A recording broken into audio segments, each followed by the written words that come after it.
Thanks to everybody that has taken time today to join us.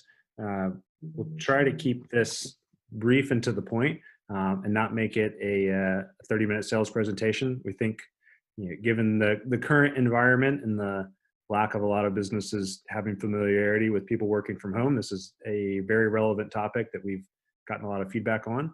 And we thought it was worthwhile to share the information that we've gathered about understanding the threats better. And then obviously we will tell you about our solutions, but these are applicable across other people's products as well. So I think the main recommendation is you should be looking into this and handling it in some manner. And we hope you think about us while you're doing it. Apologies in advance if any small humans or animals come in. We're all doing this from home, so it's a little bit of a new experience. Used to doing this in a big corporate office, but hopefully everything will work fine here on laptops and everything else. So I'm Lance Condre. I'm the president. Andrew's been at this for quite a few years, but I recently joined forces with him. My background is in more of the network communication space. Built a company called Bandwidth, and then made another small startup that ended up at Facebook inside of their connectivity team. And after knowing Andrew for a really long time, joined forces here at the beginning of the year. Andrew, for those of you that don't know him, has been in the security industry for, I think, almost 20 years now, and is an expert and is going to be leading us today. He's also the CEO of our company. And I hope you get a lot out of today. As Andrew said, we'll be recording this. We've got a presentation that he'll walk through. So hope it's very informative. We're going to run through the presentation, and then we've got the chat bar that if you have questions, you can go ahead and put them in there. And after we're done with the presentation, we'll do a Q&A for probably another 15 minutes or so, just depending on what level of questions we have and how well that's going. So hang around for that if you're interested. And we thank you guys for joining us today. I'll hand it over to Andrew now. All right, thank you, Lance. Appreciate it. Hopefully it's kind of unfortunate that as soon as Lance came on board, we just kicked this thing off again, and we stopped traveling. So I'm sure a lot of you guys will have some time to meet Lance in person, and we'll be drinking beers somewhere again in the near future. But anyways, two more important things right now. I wanted to really talk about this teleworker thing, because a lot's changed. It seems like just recently here we were kicking off 2020, right? It's like it was like a new year, a new decade, and we're all celebrating, going, all right, we're going to make things better. We're going to do things differently now. And then all of a sudden, in the midst of the celebration, something happened, right? And something that kind of changed the course of not only how we live, but the way that we do work, right? And everybody knows this. We're all sitting there and staring at the news, looking at what's going on. How is this changing? How is it ever evolving? And it's almost evolving in real time. And one of the questions that comes up, because now you have all of your customers, they now all of a sudden have remote workers, right? Before they just had this nice, comfortable corporate office. They have those remote workers, and then the question comes up.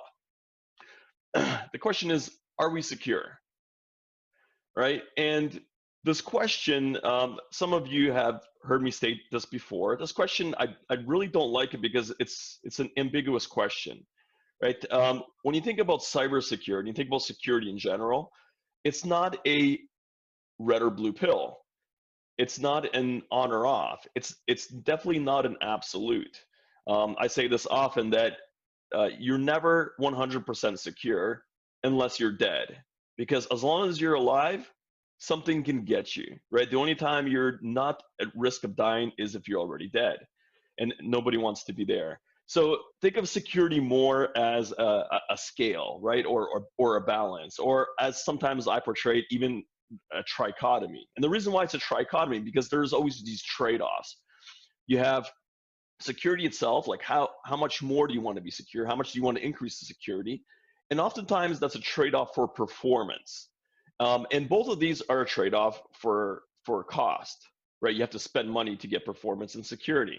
And you really can't have all three of them But you do have options, right? You kind of have to choose what's important for the situation. And sometimes and oftentimes we see this is where security is the lowest priority because we just don't want to spend money and we want to have high performance. And another option is uh, to have low cost and to have high security, but then you get hit on performance here. And then the third option, which is the best option, is to have high security, high performance, but then of course you're going to have to spend money, and that's kind of where you get hit over here.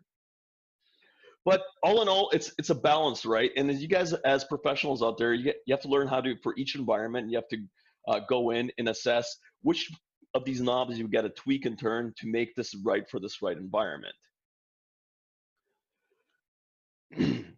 But let's take a look at the corporate office. So you guys probably know I like to talk around diagrams a lot, and this presentation is going to be no different. There's going to be a few diagrams that look like this, and I'm going to kind of get this out of the way. So what we're looking at here, in the middle here, we have the internet, right? And the internet has all the good stuff, all the bad stuff, all the ugly stuff, everything that comes with the internet. And this is a corporate office network that's connected to the internet. And very often we have this thing called a firewall or unified threat management, but basically it's that perimeter, that separation from the rest of the world, the rest of the internet, in the corporate office here. And what happened here recently is the world changed slightly, right? So instead of having everything comfortably at the corporate office, we all of a sudden have this happen, where we have these workers sitting out there somewhere on this dark internet, on this dirty internet. And what makes it worse is they're trying to access corporate resources, and they're getting inside of this network, inside of this perimeter, inside of this firewall. And you might, a lot of you know that the security is only as effective as your weakest link, right? If you have somebody that's vulnerable out there, or you have a system that's vulnerable, that's how the bad guys are going to get in. You're not going to, like, for example, if you have a broken window in your house, right? That it's not even there. The glass is broken. It doesn't make any sense to put a better lock on your front door, because you have a broken window. That's your weakest link. The bad guys are going to come through the front door. They're going to come in where the weakest link is. And cybersecurity is the same thing. Now, you might sit there and go, well, listen, I know we're familiar with this, right? We've had remote workers, we have people traveling around and everything. And what we do is we put software on their computers, and we have them access corporate resources through VPN. And so we are more secure. I'm not going to say we're secure because, again, remember, it's not an absolute, but we are more secure. We're better protected. And you'd be correct in thinking that, right? It's like basically what we did here is we spent some money, so we lowered the low cost part of this equation. We improved security, right? And performance probably lowered a bit because everybody has that experience of software on your computer, especially security software. It slows things down, right? So this is kind of the net effect here. But the big difference here is having remote workers is one thing. Whenever they're traveling, they're maybe going to Starbucks, to a hotel, and they're on their own, and they have this computer on their own over there, versus every single day, them sitting at home and working at home. The picture looks a little bit different, right? So it looks a little bit more like this here. And you have something like this, where you all of a sudden have this user, and then they cannot connect up, they're secure, they're working, they're accessing resources, then they disconnect, and now they're interacting with other things on their home network, right? They probably have printers, TVs, other computers, and a bunch of other stuff. And this day and age, there is a lot of stuff on the home network. They're accessing the internet directly over here, not being secured or anything. And then the next day, they go to work again, accessing resources again, right? So this is a little bit of a different picture. And the reality is you don't just have one of those, you have quite a few of those now. And the more of those you have, the more vulnerability you have. And you might say, well, look, we do have some antivirus on their computer. We do have some software to protect them. But at the same time, everybody kind of had this unsure feeling and about this software that's sitting on this computer. And the reason why you have an unsure feeling, it's a valid feeling, is because the difference between having a firewall here and having software on the computer is you don't have users that are using this firewall right here. Like you do have users using this laptop, right? And users are clicking on stuff, opening stuff, doing stuff. That's what the computer is there for them to use it.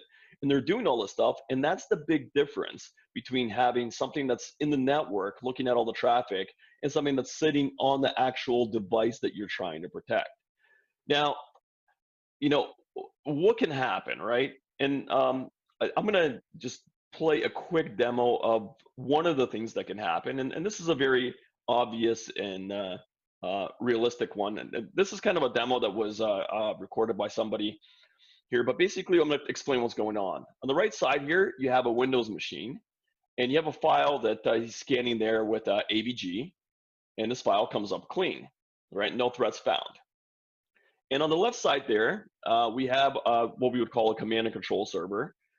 Basically, it's a server that there's a PowerShell script in this file that's programmed to go up and connect to that command and control server on the left side there. And you can see as soon as you open up that zip file, bam, it made a connection.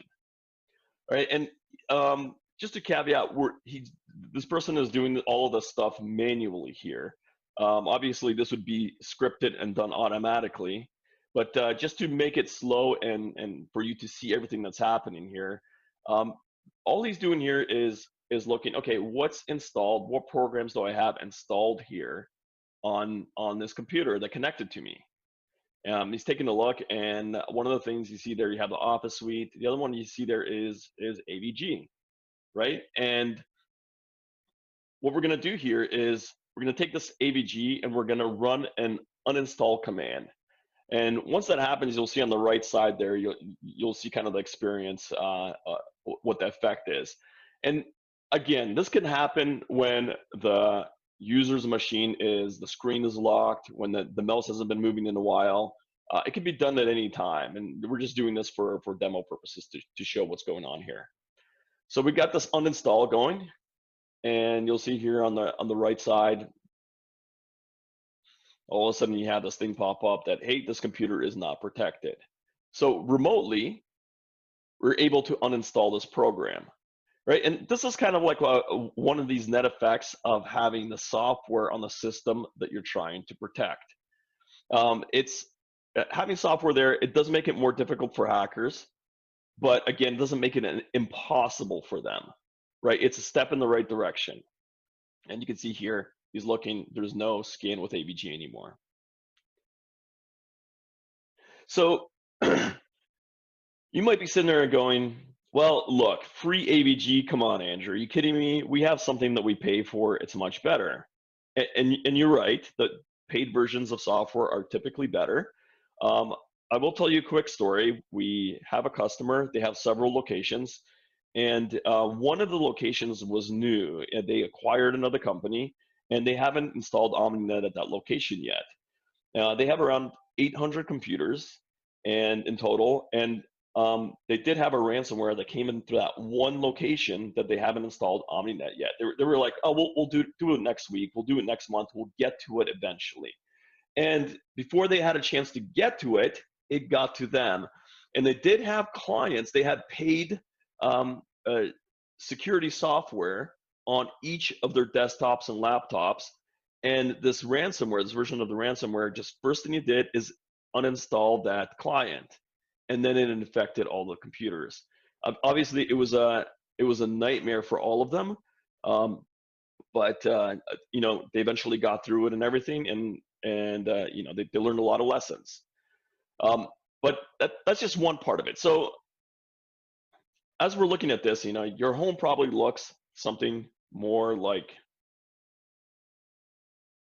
this, right? It's connected to the internet. It's got this residential router here, and it's got a lot of devices sitting there on the network.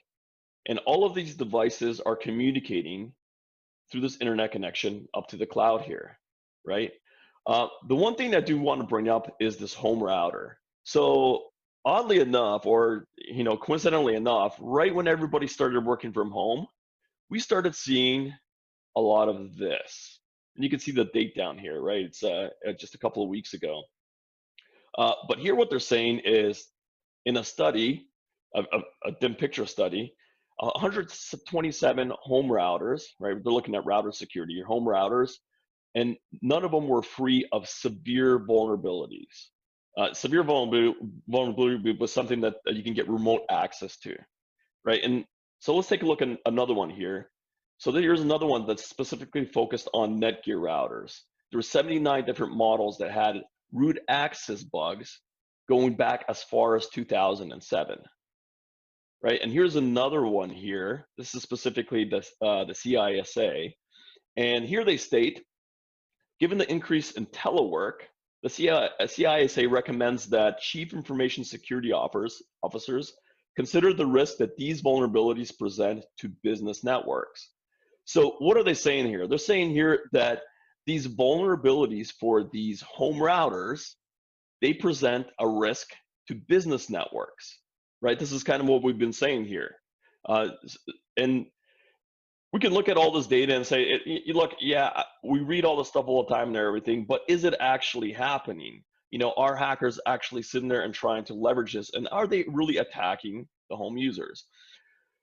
Well, I happen to be in a unique position where I get a report every Monday, and the report has a lot of things. And one of the reports is what we globally blocked, right? This is coming from an IPS engine.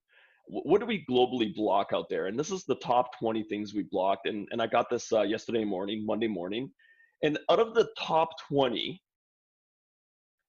5 of them are specifically attacks on residential routers, right? So the same thing the CISA is warning us about 2 weeks ago, we are actually seeing this in real time. We're seeing a spike in this.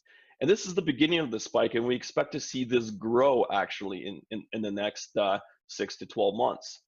And another thing you notice up here is we got a cam exploit, a Wi-Fi cam exploit also in the top 20, right? This is, again, the stuff that you have at home. Hackers are trying to connect to that, attack that, so they could jump onto your computers, your workers' computers, and then come across the VPN into the corporate network. Another thing some of you might have saw up here is this Mirai botnet, right? And some of you are going like, wait a minute, isn't that old? In fact, a lot of these things we do see are old. And some of the things I've been saying for a long time is like if you're, the smaller you go in some of these UTMs, these firewalls, the more likely that a lot of the security is going to be removed from there. And kind of the standard practice in some of these is for IPS signatures is 3 years, right? It's like they keep the latest 3 years of signatures and remove anything older.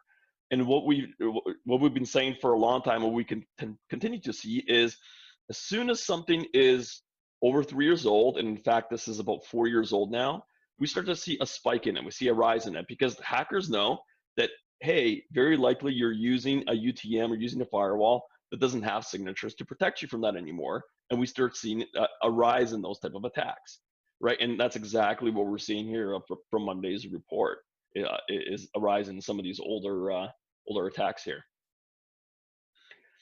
But let's go back to our diagram here. So what we have here is we have our office, which is this trusted network, it's firewalled off, it's properly secured, and you have all of these remote workers.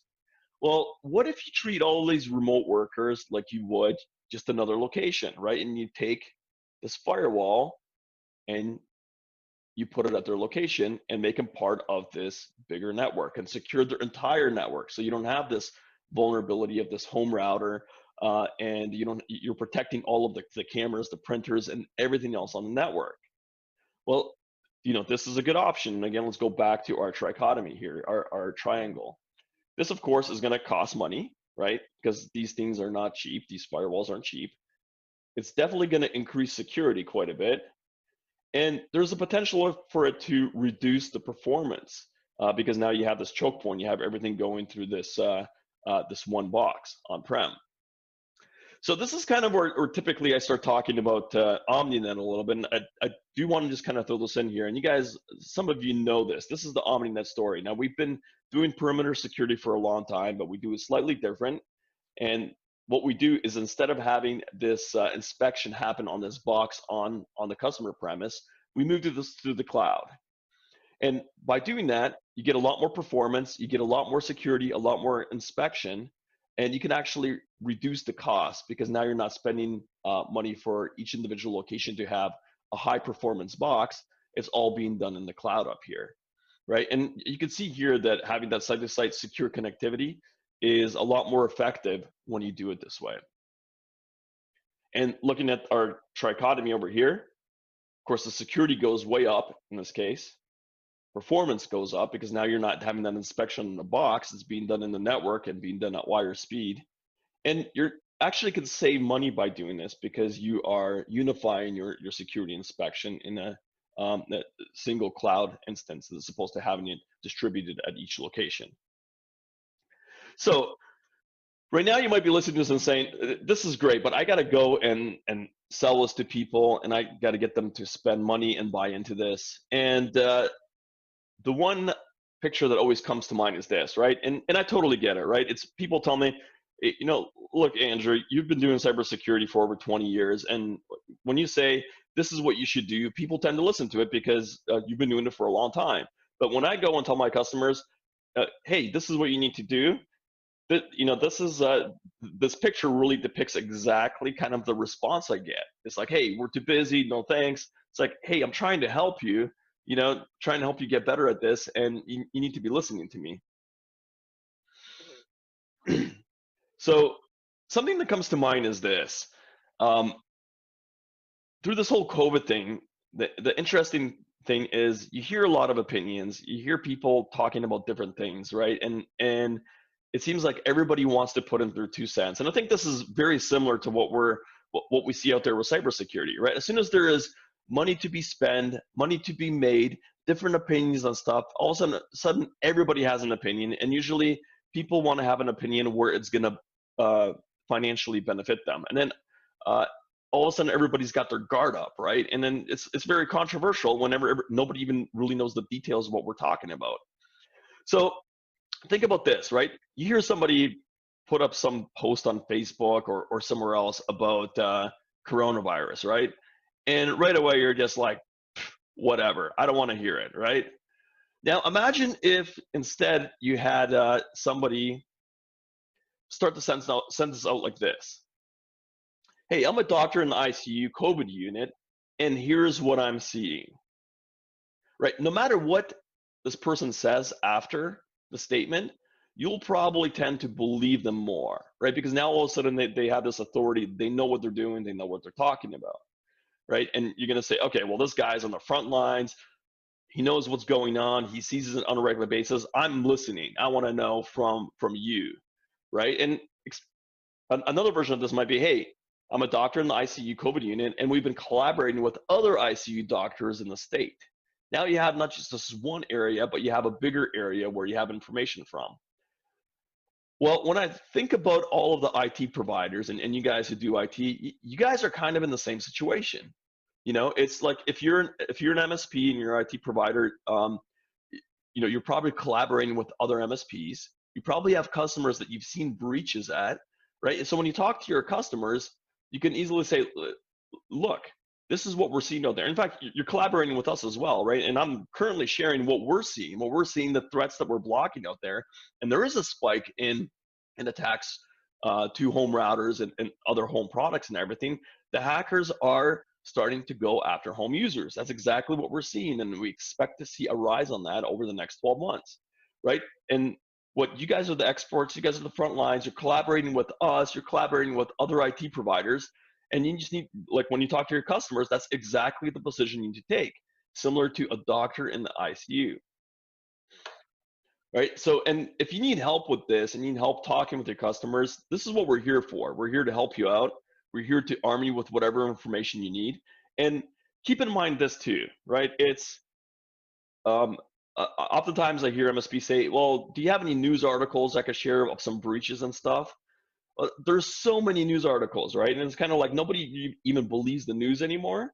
Instead of taking the approach of sharing news articles, take the approach of being kind of like that doctor in the ICU. It's like, look, you don't need to listen to the news. I'm telling you what I'm seeing personally out there. I'm telling you what my peers are out there seeing. This is what is happening, right? And take more of that approach whenever you talk to them. But anyways, I want to kind of wrap this up. with a couple of things. So one thing is, just so you know how to contact us, if you don't have our contact information, you can easily give us a call on this 800 number or email us at info@omninet.io. And the other thing I wanted to do is I'd really like to get you guys to use Shield Test. This is a great tool if you're not using it already, especially if you have home users, right? We have some partners that they focus a lot on home users, and this is one of the best tools that they use. They say this is what we do. It's like, look, you're at home, you're doing these 3 things or these 5 things, and they get them to run Shield Test, and look, you're not protected from this. We need to protect you. This is the product we have that will protect you, that will give you this level of security. So if you need help with any of this stuff, if you don't know what Shield Test is, let us know. We'll be happy to help you set it up and explain to you how it works and everything else. So for right now, I wanted to open this up for any questions that you might have.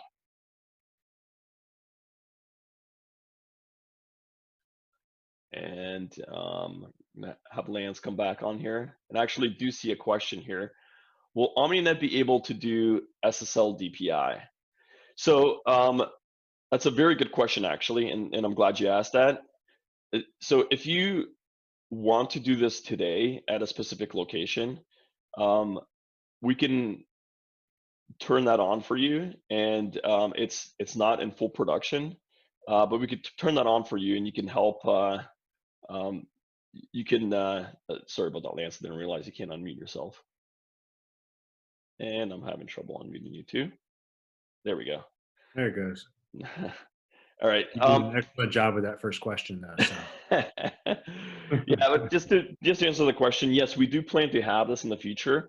The reason why we've delayed this is because we haven't really seen that many attacks over SSL, virus downloads over SSL.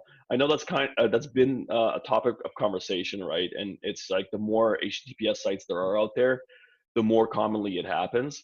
But the reality was what we're seeing is not that, right? We've always been seeing virus downloads from non-encrypted sites, and if there is malicious sites that are SSL, we block those anyways, right? And a lot of times we get updates in databases and a threat intelligence database, and it'll be an HTTPS site, and we will block it because it does have a malicious software on there, right? So you don't even have to get to the point of scanning that for viruses. But to answer your questions, we do realize that it's something that is starting to grow a little bit, and it's becoming more and more commonly asked. So we are definitely have plans to include this, and we can turn this on a one-by-one basis. If just contact me after the fact, and we could set you up to try it out and test it out. Hopefully that answered your question.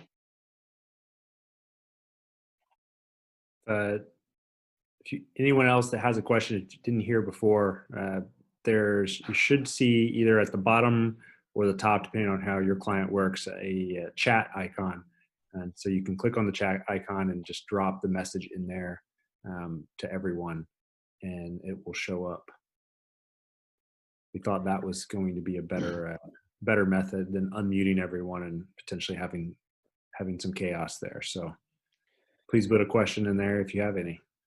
And the one thing I do wanted to bring up as well is that we do have a special that we call Home Office Extension. So if you haven't heard of Home Office Extension, please contact Aaron or contact myself or Lance and ask about the Home Office Extension. So basically what we did is we specifically wanted a product that's going to be priced extremely well, specifically for home users to secure them properly.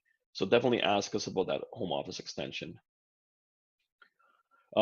Here's a question here: is status on remote access agent to protect to the protected network? Right. So this is from Brad. So we've had an agent in the works, and some of you that have known us for a while, we had an agent to work a while ago, and then we went through some corporate changes, so that got put on hold.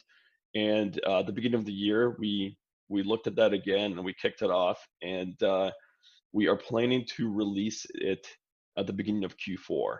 So just here in a few months, we let me correct myself. So we should have the beta version available for you guys to try out and test out and everything at the beginning of Q4.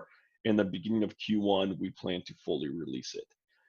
So it is in development. We actually, a couple weeks ago, we had a demo. Lance and I had a demo on this product, and it's looking very, very good. It's already functioning, and it looks really good. There's going to be some great stuff in there, especially for MSPs, branding capabilities, that type of stuff. We're pretty excited about that one. All right, another question here. How do you connect to the home to the office? So good question. So connecting to the home to the office, we do it through our SD-WAN technology called OmniWAN. Now, you can get OmniShield without OmniWAN, but you could still connect to the home office, right? And in that case, we still use our OmniWAN technology. We just don't include all of the other additional benefits like QoS and auto adjustments and the dynamic adaptation and those type of things. But basically, how do you set it up?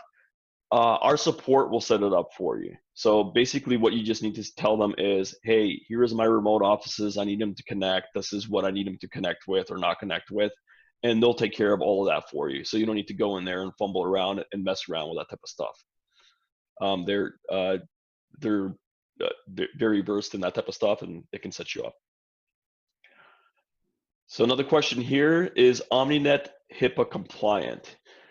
So this is a good question, and the question is OmniNet HIPAA compliant? So to be straight out and answer it the way it is OmniNet doesn't need to be HIPAA compliant. Doctors' offices need to be HIPAA compliant. OmniNet helps these doctors' offices to become HIPAA compliant. So OmniNet does not handle patient information, right? And HIPAA compliance is all around those companies that handle patient information. So if we were a software that doctors' offices used that had patient information in there, the software would have to be HIPAA compliant. Doctors' offices that handle patient information, they need to be HIPAA compliant. And to become HIPAA compliant, there's a lot of products that help you achieve that. And OmniNet definitely helps those offices achieve HIPAA compliance. There's a lot of stuff that's required that OmniNet does give to become HIPAA compliant. Hopefully that answers your question, Shane. And if you have any other questions, just feel free to put them in there. We still have some time. And again, don't forget about ask us about the home office extension. It's a very great deal, something we put together specifically for this rise in remote office workers.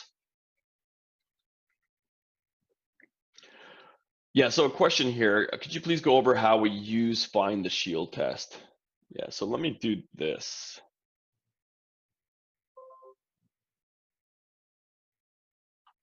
Bring up a screen here.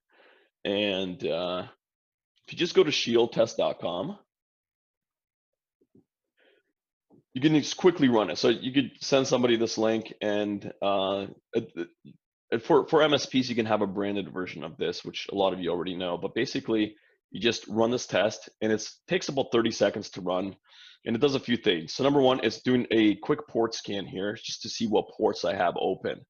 Now, if I have ports open, I keep saying this, if I have ports open, it's not the end of the world, but if you do have ports open, you want to make sure that you have your IPS that's functioning, right? And so this is an important test to pass if you have ports that are open. Here is doing a mini DOS attack just to make sure I have a defense that's triggered. And here I'm taking sample malware and sending it across from the server down to my browser to see if something blocks it or if it makes it all the way down. Then same thing with the infected zip files, doing the same thing, send it all the way down. And here we're doing a flash exploit. So this is checking for IPS properly configured to protect the client. Now here we're checking for IPS properly configured for the server. So here we're doing a SQL injection. And the last one here is we're taking 4 sample credit card numbers, uploading them in clear text and to the server, and to see if it makes it all the way up to the server. And if it does, then you don't have DLP or data leak prevention. In this case, I have all of these things. I passed all of them. We all use OmniNet at home. All the employees do. So we're all properly secured, and we all probably have our internet optimized here. And you can get a detailed report, and it'll give you more detail into each one of these tests, right? And you can go into how it works and stuff, and I'll give a little bit of detail here. And if you need some more detail on how this actually functions, I think we have some videos describing it.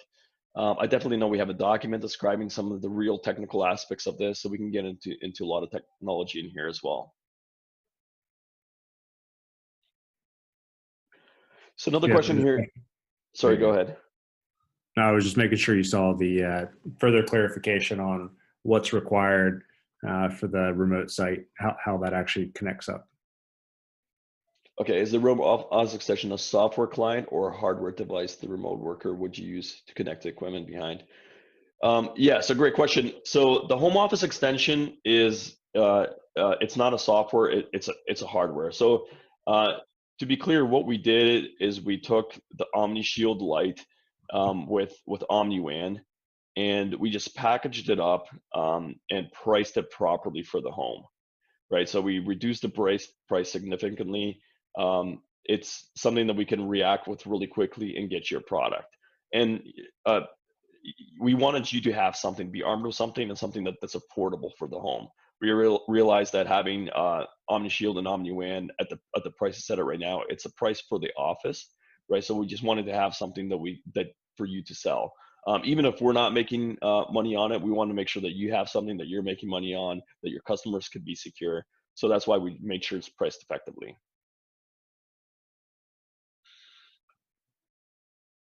All right, got another one here. Love using the home office extension. It was just like being on our corporate network, very fast. Configure new machines, connect them to our domain at home. Excellent. So we have somebody with a good experience with the home office extension. Thank you, Andre, for that comment. Yeah, we're all using it at home too. I've been using the product ever since we had the product, and it's been fantastic. And oftentimes I do a demo. Some of you may have seen me do a demo where I unplug my internet connection and it fails over to the LTE backup and continues to function, just fine. So that part of it is extremely helpful as well. All right, so we'll give it just a minute for if you have any further questions here, or if any other questions come up. Otherwise, we gave 45 minutes for this. We definitely don't want to steal your entire lunch from you, depending on where you are, of course, in which time zone. But again, encourage you to use Shield Test. I also encourage you to contact us, learn more about the home office extension. It's priced extremely well. It's extremely effective. We've been getting a lot of great feedback on that. So just let us know how we can be helpful. And if you have any further questions, if any other questions come up regarding, securing your home users, feel free to contact me. I'm always excited to talk about these things.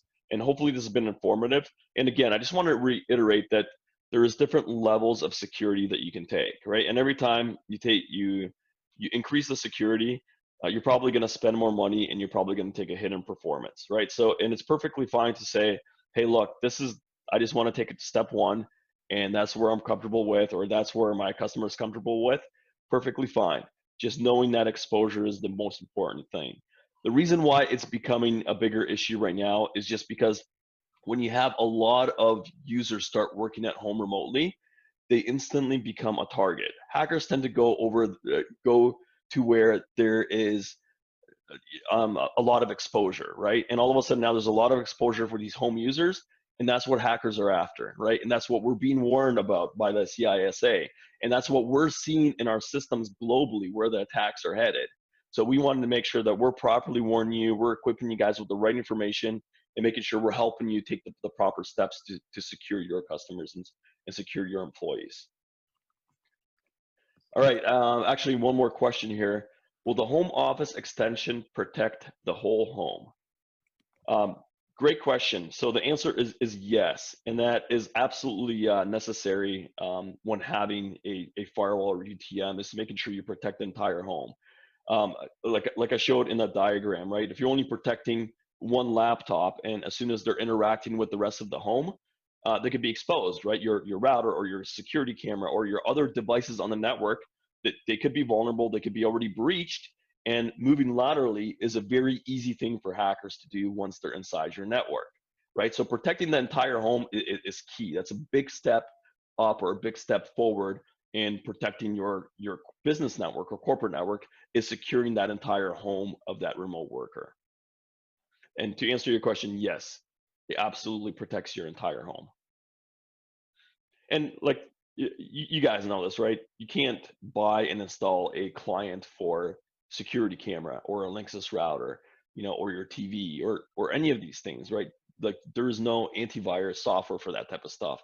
And this is where this network security becomes that much more important and encompasses a lot more devices. Hey, I have one comment back on the shield test, Andrew. I'm currently at my parents' house, which we actually do have a unified network with a USG installed, but chances are the guy that set it up didn't completely configure it. But we failed 4 out of the 7 tests on a shield test. I just ran it here in the background while I was sitting here. So um, looks like I need to look Yeah. at my parents' network. So it's a good reminder to everyone. That test actually is a great little first pass to have your remote users take a look at and see which things that they fail. Yeah, absolutely. And you guys all know it's a nightmare when you get breached, right? And everybody says, we'll put it off. It's not going to happen to us. And when it happens, that's, we have the unfortunate side of things where I constantly have people call me and say, this happened and this is what we're going through. And we hear the stories, and I'm sure you guys hear some of these stories too, being in the security industry. And it's a nightmare every single time. Every single time. It's horrible. And I can't stress it enough. It's like, get ahead of it, secure yourself ahead of time. A comment there also, yeah, the USG isn't a secure firewall. Great for Wi-Fi though. Yeah, that USG is it's called a security gateway, but the comment there, it's right. It's a firewall, but it's not a UTM. It doesn't inspect for viruses. It doesn't have proper IPS on there. I think it has a light version of IPS, but again, like we saw some of these signatures that were being blocked, the top ones, some of them are older, and it wouldn't have signatures for that. Content filtering, everything else, all of these things it takes a lot more inspection than a small USG box can do. But they do have great Wi-Fi. That is true. All right. Well, we're at time. Thank you everyone for joining us and spending your time. Hopefully this was helpful. We'll after we clean up the video, we will post it on our website and probably also send it out to the email distribution we had for people that were registered and attended today. So thanks again for spending your time, and good luck with your clients, and have a very productive week. Thanks a lot. Thank you.